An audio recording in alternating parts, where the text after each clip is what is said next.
በስመ አብ ወወልድ ወመንፈስ ቅዱስ አሐዱ አምላክ አሜን።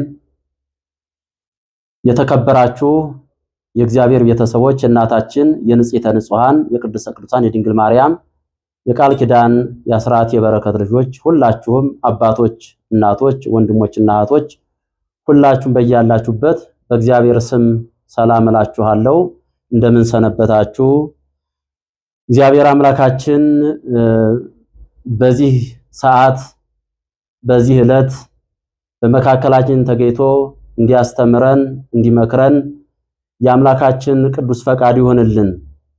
እንደ እግዚአብሔር ፈቃድ ዛሬ የምንማማርበት የትምህርታችን ርዕስ ይቅርታ የሚል ይሆናል።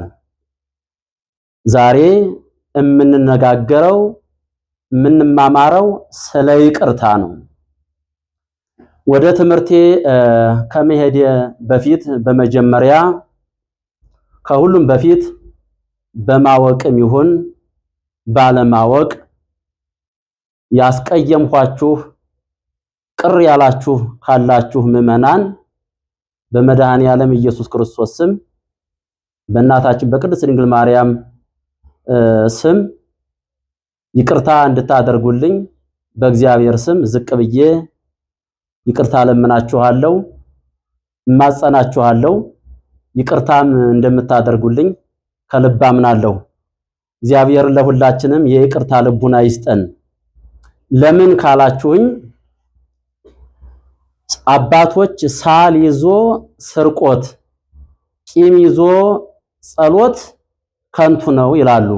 ስለዚህ ቂም ይዘን በውስጣችን ይቅርታ ሳናደርግ ይቅርታ ሳናወርድ የምናደርገው ሁሉ ከንቱ ነው። ለምን እንኳን ጸሎት ይቅርና ስርቆት እንኳን ሳል ይዞ ወደ ስርቆት መሄድ ያዙኝ እንደማለት ነው። ስለዚህ እግዚአብሔር ሁላችንንም ይቅር ይበለን። ለምን ካላችሁኝ ይቅር ካልተባባልን በውስጣችን ቂም ካለ ሁሉንም መንፈሳዊ አገልግሎት ከንቱ ያደርግብናል። ጾማችንንም ጸሎታችንንም መንፈሳዊ አገልግሎታችን ምጽዋታችን ሁሉ የምናደርጋቸው መንፈሳዊ አገልግሎት ሁሉ ከንቱ ስለሚያደርግብን እግዚአብሔር ለሁላችንም የይቅርታ ልቡና ይሳልልን።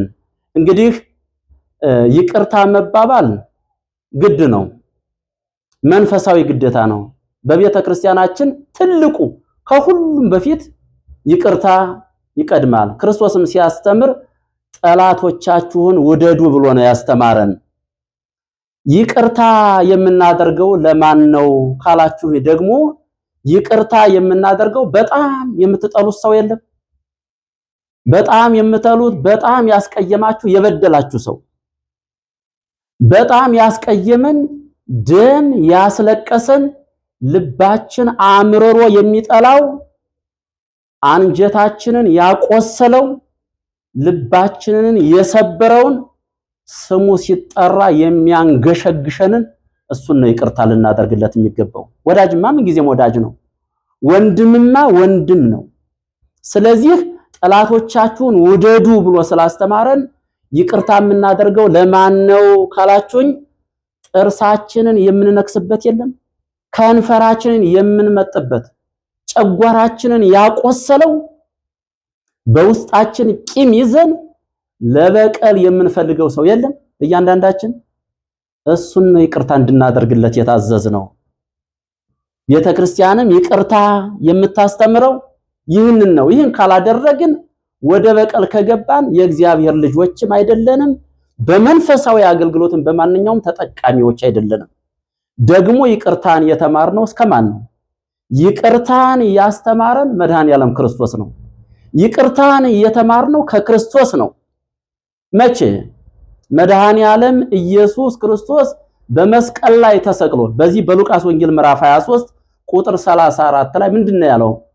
አባት ሆይ የሚያደርጉትን አያውቁምና ይቅር በላቸው። የይቅርታ አባት የፍቅር አባት መድኃኔዓለም ክርስቶስ መስቀል ላይ ሆኖ ይህን ቃል የተናገረው ለምን? ፍቅርንና ይቅርታን ሊያስተምረን ክርስቶስ ይቅር በላቸው ያለው ገና የእሾሁ አክሊል ከራሱ ላይ ሳይወልቅ ነው። የእሾህ አክሊል ደፍተውበት እንደገና ምስማሩ ችንካሩ ከእጆቹና ከእግሮቹ ሳይነቀል ነው። ደሙ እንደ ውሃ እየፈሰሰ የገረፉትን፣ ያሰሩትን፣ የሰቀሉትን፣ በምስማር የቸነከሩትን፣ ያቆሰሉትን ይቅርታ አደረገላቸው። አባት ሆይ ባያውቁ ነውና ይቅር በላቸው አለ። ለምን? እንግዲህ የመጡበት እነዚህ ሰዎች በአምላክነቱ ነው፣ በሕይወቱ ነው የመጡበት።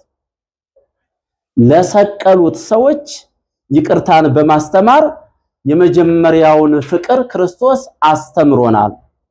ምን አይሁድን ብቻ ምዕመናን፣ እኛንስ ጠላቶቹ ሳለን በልጁ ሞት ይቅር አለን ነው የሚለው እኮ ሐዋርያው ቅዱስ ጳውሎስ በሮሜ መልእክቱ ምዕራፍ 5 ቁጥር 10 ላይ ጠላቶቹ ሳለን እኛን ከእግዚአብሔር ይልቅ ሰይጣንን መርጠን ከገነት ይልቅ ወደ ሲኦል ይሻለናል ብለን አፈንግጠን ጠላቶቹ ሳለን የጠላት ተገዥ ሆነን ሳለ ክርስቶስ ግን ፍቅር ሳቡ ኃያል መንበሩ ኃያል ወልድ ክርስቶስን ከዙፋኑ ከሰማይ ፍቅር ወደዚህ ዓለም አመጣው፣ የኛ ፍቅር። ስለዚህ እኛን ስለኛ ሲል ቆስሎ ስለኛ ሲል ተገርፎ ለኛ ሲል ደሙና ስጋው አልቆ አጥንቱ እስከሚታይ ድረስ ተገርፎ እኛን ሁላችንን ይቅር አለን። ታዲያ እንግዲህ ክርስቶስ ይሄን ያህል ፍቅር ካስተማረን እኛስ ከክርስቶስ የተማርነው ምንድነው? ምዕመናን ትልቁ ይሄ ነው። ከክርስቶስ የተማርነው ይቅርታ ነው። ሰቃዮቹን ከመስቀሉ ስር ቁጭ ብለው እየሰደቡት እየነቀፉት ያሉትን ይቅርታ በማድረግ ይቅርታን አሳይቶናል። ጠላቶቹ ሳለን እኛንም ይቅር ብሎ ፍቅርን አሳይቶናል። እኛስ ከክርስቶስ ምንድነው የተማርነው? ይቅርታን ነው። እውነት ነው። በዘመናችን ብዙ ችግሮች ሊኖሩ ይችላሉ። ነገር ግን አባቶች ምንድነው የሚሉት? ጥርስና ምላስ ይጋጫል። ጥርስና ምላስ ይጋጫሉ፣ ግን አንዱ ለአንዱ አስፈላጊ ነው። እግርና እግር ይጋጫል፣ ጉልቻና ጉልቻ እንኳን ይጋጫል ይላል ያገሬ ሰው። ስለዚህ አባትና ልጅም ይጣላል፣ ባልና ሚስትም ይጣላሉ። በባልና በሚስት ግጭት ኩርፊያ ቢኖር እንኳን ከጠቡ እና ከኩርፊያው ይልቅ ይቅርታውና ፍቅሩ ስለሚበልጥ ቂም ሊያዝ አያስፈልግም። ስለዚህ ክርስቶስ ያስተማረን ፍቅርን ስለሆነ ይቅርታን ስለሆነ ይቅርታን እንድናደርግ ነው። ለምን ቂም መያዝ ምዕመናን፣ ቂመኛ ሰው የመጀመሪያው በሽተኛ ነው። ቂም የሚይዝ ሰው ስለ ሰላም አያስብ፣ ስለ ፍቅር አያስብ፣ ስለ እንጀራው አያስብ፣ ስለ ትምህርቱ አያስብ። ስለዚያ ስለ ጠላቱ ብቻ ሲያስብ ሲጨነቅ በሽተኛ ይሆናል። የጨጓራ በሽተኛ ነው የሚሆነው። የካንሰር በሽተኛና እንደዚሁም ለአልኮል መጠጥ ተጋላጭ ነው የሚሆነው። ስለዚህ ከዚህ ሁሉ ምንድነው ማለት ነው? ይቅርታ ነው። ክርስቶስም በቃሉ ያስተማረን ምንድነው? ሲያስተምር ሲነቅፏችሁ፣ ሲያሳድዷችሁ፣ ሲሰድቧችሁ በእኔም ምክንያት ክፉ ሁሉ በውሸት ሲናገሩባችሁ ብፁዓን ናችሁ። አያችሁ፣ ክርስቶስ ያስተማረው ለሐዋርያትም ለተከታዮችም ያስተማረው ሲነቅፏችሁ፣ የሚነቅፋሉ፣ ሲያሳድዷችሁ፣ ሲሰድቧችሁና ሲያሽሟጥጡባችሁ ሁሉ በእኔ ምክንያት በውሸት ሲናገሩባችሁ ብፁዓን ናችሁ። ለምን ይልና ዋጋችሁ በሰማይ ታላቅ ነው። አያችሁ፣ የትዕግስት ዋጋ፣ የይቅርታ ዋጋ በሰማይ ምንድነው? ዋጋችሁ በሰማይ ታላቅ ነው። የማቴዎስ ወንጌል ምዕራፍ 5 ቁጥር 11 ላይ ያለው። እንደገና ደግሞ ምንድነው ያለው? ወንድሙን የሚጠላ ሁሉ ነፍሰ ገዳይ ነው ብሏል ሐዋርያ ቅዱስ ዮሐንስ በአንደኛ መልእክቱ ምዕራፍ 3 ቁጥር 15 ላይ ወንድሙን የሚጠላ ሁሉ ነፍሰ ገዳይ ነው። የሲኦል እራት መሆን እንፈልጋለን? በቂምና በበቀል ውስጥ ሆነን ነገ ወደ ሲኦል መወርወር ይሻላል ወይንስ ደግሞ በፍቅርና በይቅርታ ኑሮ የእግዚአብሔር ልጆች ሆኖ መንግስተ ሰማያትን መውረስ ይሻላል? ይሄ ለእናንተ ሰጣችኋለሁ። ስለዚህ አንድ ሰው ጠላቱን ሲበቀል ቅቤ ጠጣሁ አይባልም፣ ነውር ነው። ይሄ ከኦርቶዶክሳውያን ከክርስቲያኖች አይጠበቅም። ለምን ስንል ልጆች ይላል። ልጆች ሆይ ራሳችሁ አትበቀሉ። በቀል የእግዚአብሔር ነው። በቀል የክርስቶስ ነው። ስለዚህ ልጆች ሆይ ራሳችሁ ጠላቶቻችሁን አትበቀሉ፣ ለቁጣው ፈንታ ስጡ እንጂ በቀል የኔ ነው። እንዲያውስ ምን ላድርግ ካልከኝ ጠላትህ ግን ቢራብ አብላው፣ ቢጠማ አጠጣው። ይህን በማድረግህ በሱ ላይ እንዲጸጸት ታደርገዋለህ። ክፉን በክፉ አታሸንፉ፣ ክፉን በመልካም አሸንፉ ይለናል ሐዋርያው ቅዱስ ጳውሎስ ወደ ሮሜ መልእክቱ ምዕራፍ 12 ቁጥር 19 ላይ። ስለዚህ ምንድነው ካላችሁኝ ትልቁ ጠላታችንን ስንበቀል ችግር ሲደርስበት በእንጀራው፣ በጤናው፣ በህይወቱ፣ በሁሉ አንዳንድ ችግር ሲደርስበት እሰይ አይባልም። ነውር ነው። ነግለኔ ነው። ነገ በእኛ ምን እንደሚደርስ አናውቀው። ስለዚህ በቀል የማን ነው? የእግዚአብሔር ነው። እኛ ከኛ ምን ይጠበቃል? ይቅርታ ይቅር እንድንል ነው። ስለዚህ እኛ ክርስቶስ ፍቅርን ስላስተማረን፣ ክርስቶስ ለኛ ፍቅሩን ስላሳየን ከእኔ ተማሩ ነው ያለን። ፍቅርን የተማርነው ከክርስቶስ ነው። ይቅርታን የተማርነው ከክርስቶስ ነው። እውነት ነው። መቼም ያው ብዙ ችግሮች አሉ። ባመኑት ሰው መከዳት ከባድ ሊሆን ይችላል። የኔ ያልከው አይከዳኝም ቃል የገባል ሰው ቃሉን ሽሮ ስታገኙት ይሄ ያሳዝናል። እንደገና ወርቅ ላበደረ ጠጠር አመድ አፋሽ ልትሆኑ ትችላላችሁ። ነገር ግን በህይወታችሁ ተጠቃሚ ለመሆን ግን ይቅርታ ነው። ውለታ ቢስ ልትሆኑ ትችላላችሁ። ወርቅ አበድራችሁ ጠጠር መልካም ነገር አድርጋችሁ በተቃራኒ ክፉ ነገር ሊገጥማችሁ ይችላል። ግን የእግዚአብሔር ልጆች ተሆኑ ዘንድ ምን አለን? ጠላቶቻችሁን ውደዱ። ጠላትን መውደድ ማለት ፍጹም የእግዚአብሔር ልጅ መሆን ማለት ነው። እንደገና ደግሞ ውስጣችን እረፍት ያደርገኛል። ስለዚህ ከሁሉ ምን ይሻላል? ይቅርታ። ምዕመናን ብዙ ችግር ሊደርስባችሁ ይችላል። ሰው በባልና በሚስት መካከል፣ በጎረቤትና በጎረቤት መካከል፣ በአሰሪና በሰራተኛ መካከል ብዙ ችግሮች አሉ። ያጎረሳቸውን እጅ የሚነክሱ አሉ። ያጠቧቸውን ጡቶች የሚነክሱ አሉ። ግን ምን ያስፈልጋል? ይቅርታ ይበልጣል። ይቅርታ ካላል እግዚአብሔርም ይቅር አይለንም። ስለዚህ የእግዚአብሔር ልጆች ተሆኑ ዘንድ ጠላቶቻችሁን ውደዱ ተብለናል። ጠላትን መውደድ ማለት ደግሞ እንግዲህ ጠላቶቻችሁን ውደዱ፣ የሚረግሟችሁን መርቁ፣ ለሚጠሏችሁ ሰዎች ሁሉ መልካም አድርጉ፣ ለሚያሳድዷችሁ ሁሉ ጸልዩ፣ ሲረግሟችሁ ሲሰድቧችሁ መርቁ ተብለናል። የማቴዎስ ወንጌል ምዕራፍ 5 ቁጥር 44 ላይ ደስ አይልም? ክርስቶስ ያስተማረን። አንድ ሰው ሊረግመን ይችላል። አንድ ሰው ሊያሳድደን ይችላል። አንድ ሰው ያላደረገነውን አደረጋችሁ ብሎ በውሸት ብዙ ነገር ሊያደርጉ ይችላል። ግን ስለሚያሳድዷችሁ፣ ስለሚረግሟችሁ፣ ስለሚያሟችሁ ሰዎች ሁሉ ጸልዩላችሁ፣ ልቡን አይስጣችሁ ብላችሁ ጸሎት አድርጉላችሁ። ይህን በማድረግ ሰማያዊ ዋጋ ስለምናገኝ ስለዚህ ምን አለ ክርስቶስ ሲያስተምር? የሚምሩ ብፁዓን ናቸው፣ የሚምሩ ብፁዓን ናቸው፣ ይቅር የሚሉ ብፁዓን ናቸው፣ ይቅር ይባላሉና። ይቅር ስንል አባታችን ይቅር ይለናል። እንዲያውም ይሄ ብቻ አይደለም፣ የሚስታረቁም ብፁዓን ናቸው፣ ይቅር የሚሉም ይቅር የሚያባብሉም ብፁዓን ናቸው ይልና የእግዚአብሔር ልጆች ይባላሉና የማቴዎስ ወንጌል ምዕራፍ 5 ቁጥር 9 ላይ።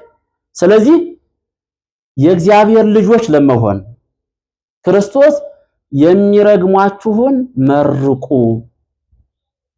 መታረቅ የእግዚአብሔር ልጅ የሚታረቁ ብፁዓን ናቸው። የሚጣሉስ የሰይጣን ልጆች ናቸው። ስለዚህ ይቅር የሚሉ የእግዚአብሔር ልጆች ናቸው። ይቅርታ የሚያደርጉ ደግሞ ሁልጊዜም በሕይወታቸው የእግዚአብሔር ልጆች ይሆናሉ ማለት ነው።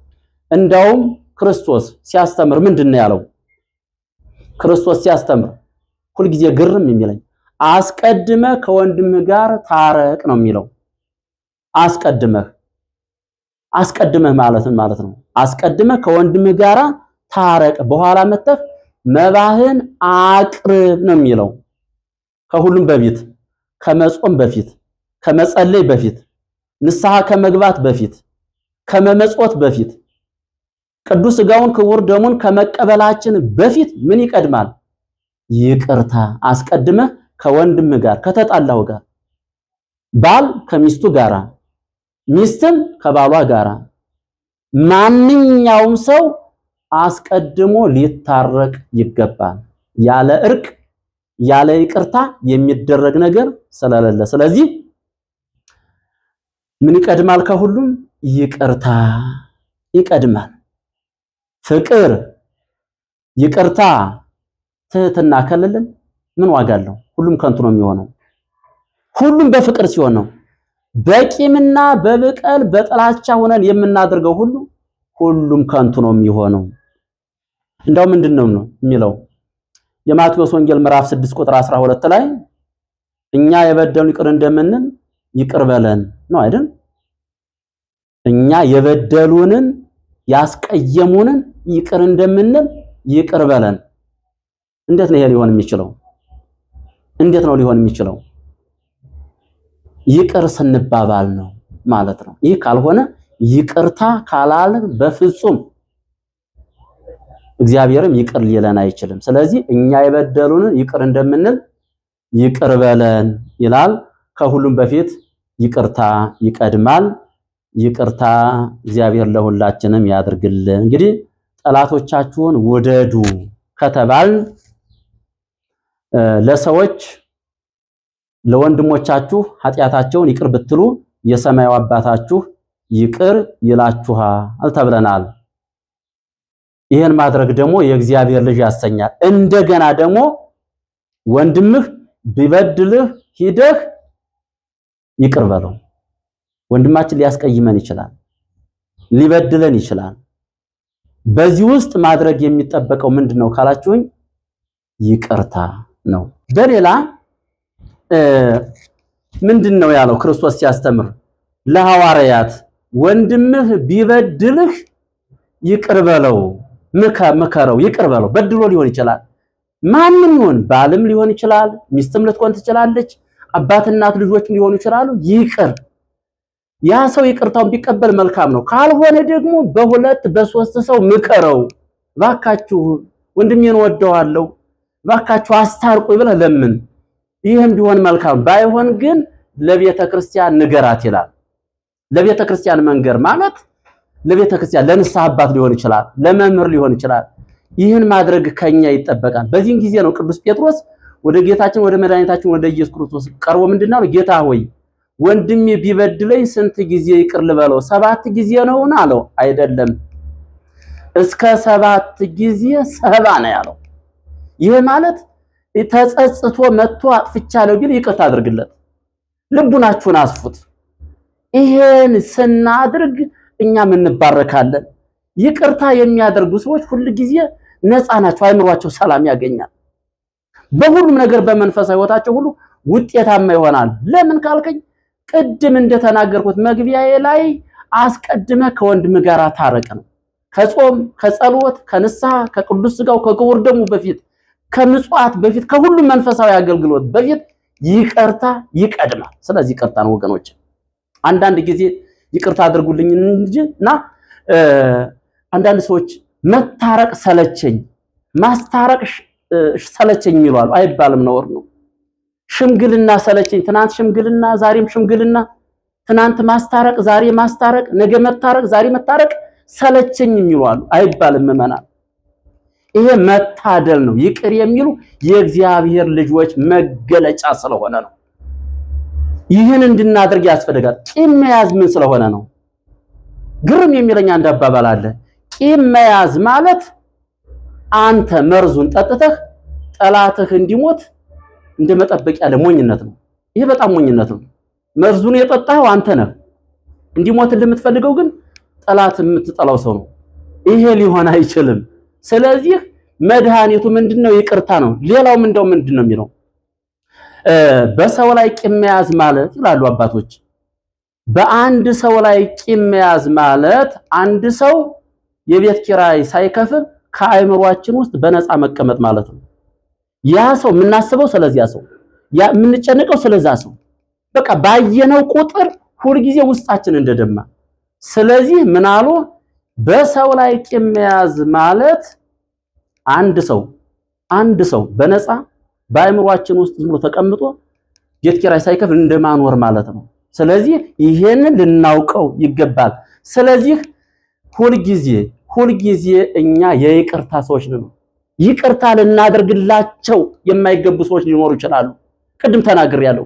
ውስጣችንን የሰበሩ በጣም ያሳዘኑ በህይወታችሁ ብዙ ነገር አምናችኋቸው የከዷችሁ። አዎ። ስለዚህ ይቅርታ ማድረግ ማለት ደግሞ የበደለንን ሰው ይቅርታ እንድንታዘናል። በጣም ያስቀየመንን ውስጣችን የጎዳው በዚያ ሰው ምክንያት አዝነን ጥቅማችን አተን ሊሆን ይችላል፣ እንጀራችን አተን ሊሆን ህይወታችን አተን ሊሆን ይችላል። ግን የዚህ ሁሉ ማሰሪያው ይቅርታ ነው። አንዳንድ ጊዜ የሞኛ አባባል ብሞትም ይቅር አልለው ያ ይባላል። ብሞትም ይቅር አልለውም መቃብሬ ላይ እንዳይሞት ሁሉ ይሏሉ። አሁን የዚህ ሰው መገለጫው ክርስትናው የት ላይ ነው? ብሞትም ይቅር አልለውም መቃብሬ ላይ እንዳትቆም። ማን እንደሚቀድም በምን አውቀው ነው? ከሞትን በኋላስ ምንድነው? ሲኦል የት ገነት እንደመገባ የት እናውቀዋለን? ስለዚህ ይቅር ለማለት ውስጤ እምቢ አለኝ አይባልም። ይቅር ለማለት ውስጤ እምቢ አለኝ። አንዳንድ ጊዜ አው ሲበዛባችሁ ነገሩ ምንድነው የምትሉት? በቃ ሰለቸኝ፣ ይቅርታ ለማድረግ ውስጤን መረረኝ ልትሉ ይችላሉ። ግን ትናንትናም ይቅር ብላችኋል፣ ዛሬም ይቅር ብላችኋል፣ ነገም ይቅርታ ልታደርጉ ይገባል። ይቅርታ ይሻላል ምዕመናን። ምናልባት ጊዜ ኑሮን ዛሬ ያን ሰው ልንበቀለው እንችላለን። ጊዜ ኑሮን ዛሬ ያን ሰው ልናሸንፈው እንችላለን። ያ ጊዜ ደግሞ ነገ ያ ሰው ቀን እግዚአብሔር ሲያነሳው ያን ሰውዬ ደግሞ ሊበቀለን ይችላል። ስለዚህ በቤተ ክርስቲያናችን ሁለት ወሳኝ ነገሮች አሉ። ምንድናቸው ነው? አንደኛው ይቅርታ መጠየቅ። አንደኛው በቤተ ክርስቲያናችን ትልቁ የቤተ ክርስቲያን ልጆች መገለጫቸው ምንድነው ካላችሁ ይቅርታ መጠየቅ። ሁለተኛውስ ምንድነው? ይቅርታ መቀበል ነው። ይቅርታ ማድረግ ነው። ይቅርታ የመልካም ሰዎች መገለጫ ስለሆነ ደጋግ ሰዎች የሚታወቁት በይቅርታ ነው። ሁሉን ለእግዚአብሔር ይሰጣሉ። ለመታረቅ ፈልጌ ነበር ግን ያ ሰው እምቢ አለኝ ካላችሁ እናንተ ከደሙ ንጹህ ናችሁ። ያ ሰው ዘራፍ ሊል ይችላል። ፊቱን አያሳየኝ፣ ፊቱን ከፊቴ እንዳይቆም ማየት አልፈልግም። እሱን ሲያየው ገና አንተን ሲያይህ ሊያንገሸግሸው ይችላል፣ ሊያዞረው ሁሉ ይችላል። አንተን ሲያይ ጥርሱን ሊያፋጭ አይኑ ሊቀላ ይችላል። ያንተ ድርሻ ግን ምንድነው? ይቅርታ መጠየቅ ነው። ይቅርታ ያ ሰው ተቀበለ አልተቀበለ የናንተ ድርሻ አይደለም። ስለዚህ ትልቅ ነገር ልንገራችሁ።